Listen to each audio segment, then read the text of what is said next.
Muy buenas noches amigos míos, el día de hoy espero que hayan tenido una excelente semana cada uno de ustedes y como fin de semana quiero compartir con ustedes un mensaje de parte del Señor y que podamos conversar un poco acerca de las escrituras. Ya la palabra enseña que no solo de pan vive el hombre, sino de toda palabra que sale de la boca de Dios, y es fundamental para nosotros como cristianos el poder alimentarnos de esta palabra.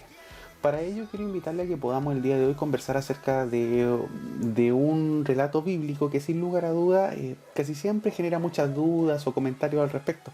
Y me refiero ni más ni menos que a la parábola del rico y Lázaro. Y para ello quiero invitarlo al libro de Lucas, capítulo 16, desde el versículo 19 en adelante, para que podamos leerlo e ir comentando un poquito al respecto. La parábola dice así: había un hombre rico que se vestía de púrpura y de lino fino y hacía cada día banquetes con esplendidez. Y también había un mendigo que se llamaba Lázaro, que estaba echado a la puerta de aquel, que estaba además lleno de llagas, y ansiaba saciarse de las migajas que caían de la mesa del rico, y aún los perros venían y le lamían las llagas. Y aconteció que ambos murieron. El mendigo fue llevado por los ángeles al seno de Abraham, y murió también el rico, y fue sepultado. Y en el Hades alzó sus ojos estando en tormentos, y vio de lejos a Abraham y a Lázaro en su seno. Entonces él, dando voces, dijo: Padre Abraham, ten misericordia de mí y envía a Lázaro para que moje la punta de su dedo en el agua y refresque mi lengua, porque estoy atormentado en esta llama. Pero Abraham le dijo: Hijo, acuérdate que recibiste tus bienes en tu vida y Lázaro también males, pero ahora este está consolado aquí y tú atormentado. Además de todo esto, una gran cima está puesta entre nosotros y vosotros, de manera que los que quisieran pasar de aquí a ustedes no pueden, ni siquiera pasar de allá para acá tampoco. Y entonces le dijo: Te ruego, Padre, que le envíes a la casa de mi padre, porque tengo 5 hermanos, para que les testifique, a fin de que ellos tampoco vengan a parar a este lugar. Y Abraham le dijo: A Moisés y a los profetas tienen, óiganlos. Él entonces dijo: No, padre Abraham, pero si alguno de ustedes fuera de entre los muertos, entonces sí se arrepentirán. Pero Abraham le dijo: Si no oyen a Moisés y a los profetas, tampoco se persuadirán, aunque alguno se levantare de los muertos. Bien, esta es toda la historia y el relato del rico y Lázaro, que podemos encontrar en Lucas 16 del 19 al 31. Y hay muchas cositas que comentar al respecto. Primero que todo, lo que tenemos que saber es que esto es una parábola, ¿ya? O sea, si nosotros vamos en estricto rigor al significado de una parábola, es una narración breve, ¿ya? O en este caso, que toma algunos símbolos conocidos para entregar una enseñanza, que Jesucristo lo hacía muchas veces para poder explicar de repente cosas en términos más fáciles de entender, o verdades que él quería transmitir en forma más fácil de entender, o también de repente Jesucristo usaba las parábolas un poco para filtrar el público que le escuchaba. Por ejemplo, no sé, si él quería hablar principalmente a los pescadores, por ejemplo, usaba estas parábolas acordes a las labores del pescador. Y así solo los pescadores entendían principalmente lo que Jesucristo quería decirles. Entonces ya vemos que estas parábolas se podían usar para algunos casos distintos.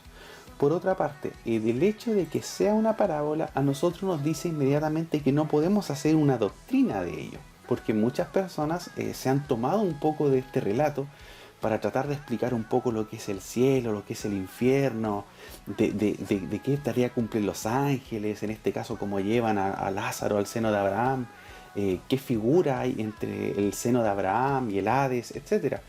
Pero para nosotros tiene que quedar muy claro que este tema o esta parábola no quiere decir algo acerca del cielo y el infierno, de cómo son, sino que hay una verdad central oculta detrás de todo esto. Para que nosotros entendamos un poquito, para los judíos, cuando ellos hablan del seno de Abraham, ellos a Abraham lo tienen como el padre de la fe, ¿ya? Aquel que recibió esta promesa del Señor y por el cual fueron bendecidos todo su pueblo, todo el pueblo de Israel. Entonces ellos entendían que Abraham, al morir, él estaría en un lugar bueno. ¿Por qué? Porque él era amigo de Dios. Entonces, en algún lugar de buena consideración, Dios lo tendría a él. Por lo tanto, los judíos, cuando querían aspirar a algo bueno después de la muerte, aspiraban al seno de Abraham, a estar donde Abraham, porque Abraham está en un lugar bueno. Y por otro lado tenemos lo que se menciona como el Hades, que es la palabra griega para la palabra Seol, que es el hebreo, y que tiene que ver con el lugar de reposo o el sepulcro, o este lugar de descanso de los muertos. Bien, entonces tenemos que los judíos esperaban poder llegar al seno de Abraham, y también está el otro lugar, que es el lugar de sepultura, que es el Hades. Bien, entonces, ¿qué papel cumplen este rico que no tiene nombre y este pobre que se llama Lázaro o cuya traducción es el ayudado por Dios?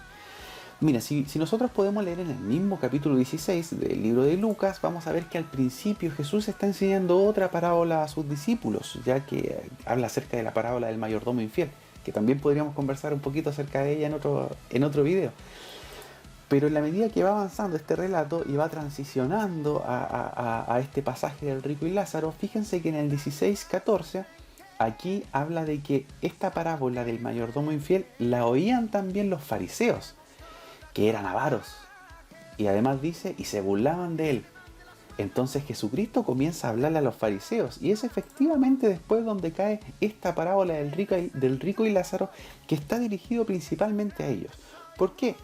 Si nosotros pensamos y nos ponemos en el contexto del pueblo judío en los tiempos de Jesucristo, vamos a entender que eran los fariseos, estos maestros de la ley, los que acaparaban tanto un poder económico como también un poder religioso, ¿ya? Ellos eran los dueños de la verdad, ellos eran los encargados de estudiar la ley y de hacerla valer.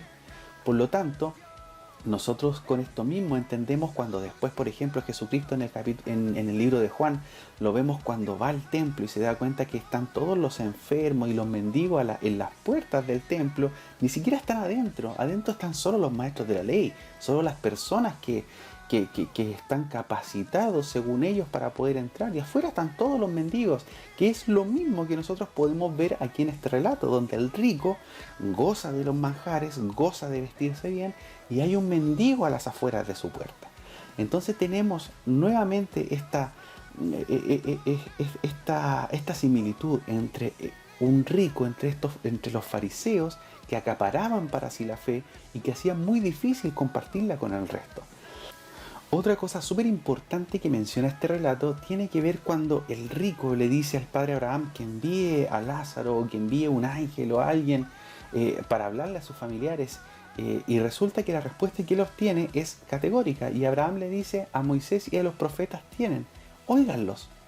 Y esto también es una clara alusión a que los fariseos, ellos siendo maestros de la ley, no podían entender el espíritu de la ley, el espíritu con el cual Dios les había conferido la ley. Y esto nosotros también podemos corroborarlo o comprobarlo cuando vemos el relato de Jesús y Nicodemo, donde Jesús trata de explicarle una verdad y le dice: pero Nicodemo, tú siendo un maestro de la ley, aún así no sabes interpretarla. Lo que es claro, lo que le está diciendo a los fariseos, que ellos, independiente de que estudian la ley, de que creen conocerla, están lejos del espíritu con el que Dios se las entregó. Entonces, eso mismo nos lleva finalmente a la gran enseñanza de este pasaje, que tiene mucho que ver con que todas las acciones y todas las decisiones que nosotros tomamos en nuestra vida van a tener una repercusión también en la eternidad, y que hoy tenemos la oportunidad para hacer bien las cosas, independiente de que Jesucristo pueda haber visto falencias en los fariseos. Aún así, Él refiere esta parábola para tratar también de hacerlos entender, para tratar de darles la oportunidad de que puedan reivindicar su conducta, reivindicar el mal comportamiento que tienen, y sobre todo esta actitud que tenían de poder acaparar solo para ellos la espiritualidad y no compartirla con el resto. Por lo mismo, hoy día Dios a nosotros también nos da una oportunidad de acercarnos más a Él, de poder buscarle de corazón, y recordemos que hoy es el tiempo. Una vez que estemos muertos, ya prácticamente poco y nada se puede hacer. Por eso debemos aprovechar cada día de nuestra vida para acercarnos más al Señor, conocerle y poder vivir conforme a lo que Él espera de nuestras vidas. Que Dios les bendiga mucho. Esta ha sido la Biblia en 5 minutos y nos vemos en un próximo capítulo.